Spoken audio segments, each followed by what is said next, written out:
without doubt one of the most beautiful parts of Ireland, north or south. The rolling hills, the wild brooding mountains and the crystal clear lakes combine to make it a picture of perfection. But in South Armagh, looks can be frighteningly deceptive. For behind the stunning, scenic splendour there lurks a very different landscape. A tableau of terror, torture and tragedy. For South Armagh has through the 3 decades of the Ulster Troubles become a byword for IRA shootings, bombings and ambushes. Bandit country they call it.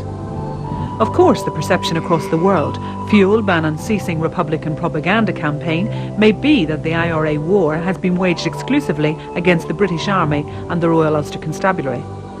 But again, the reality is decidedly different. For the minority Protestant community believe that it is their people who have been in the Provisionals' firing line.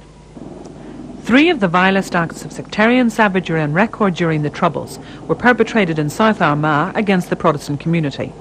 The most infamous was the Kingsmills massacre on the 5th of January 1976, when up to a dozen Republican gunmen waved down a workers' minibus travelling along this remote South Armagh road returning from a linen factory. The 12 occupants were ordered out and lined up on the road. The sole Catholic on board was told to walk away, while the rest, all Protestants, were mercilessly mowed down by the gunmen.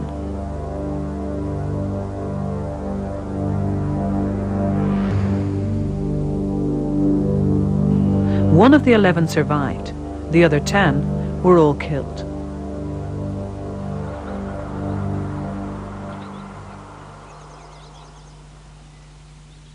My son John went out to work, and on his way home the minibus had been stopped.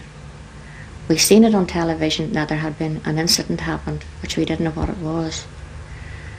They took him out of the minibus, the whole man. There was one Catholic got away, another one was injured. The rest of them were all put up again in the minibus and shot. I wouldn't wish any other mother to come through what I come through.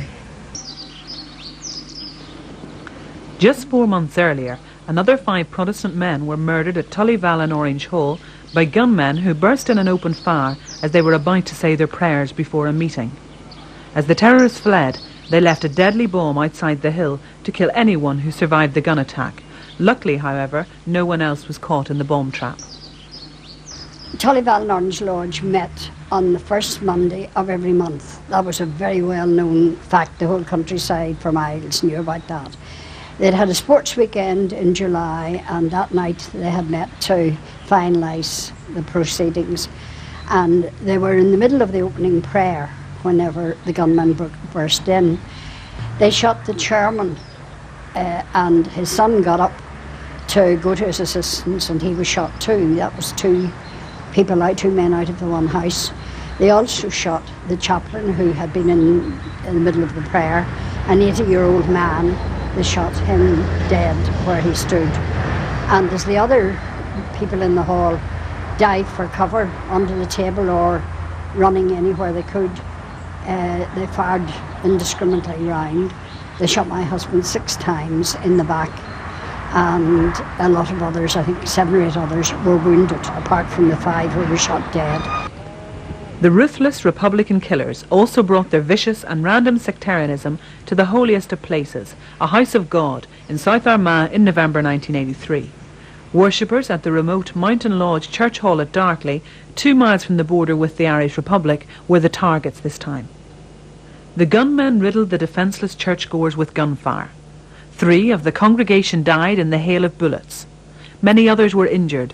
As before, the victims' only crime in the eyes of their assailants was their Protestant faith. The place went into panic. I dived.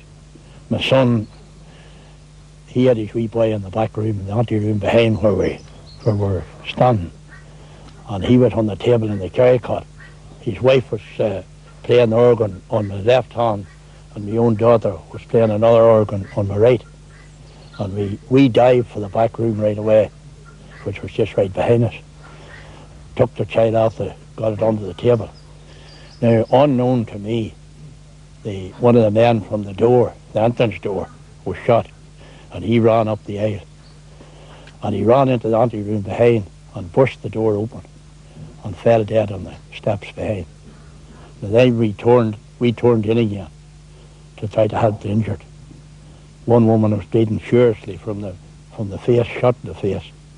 And I helped her, prayed with her, helped her all I could.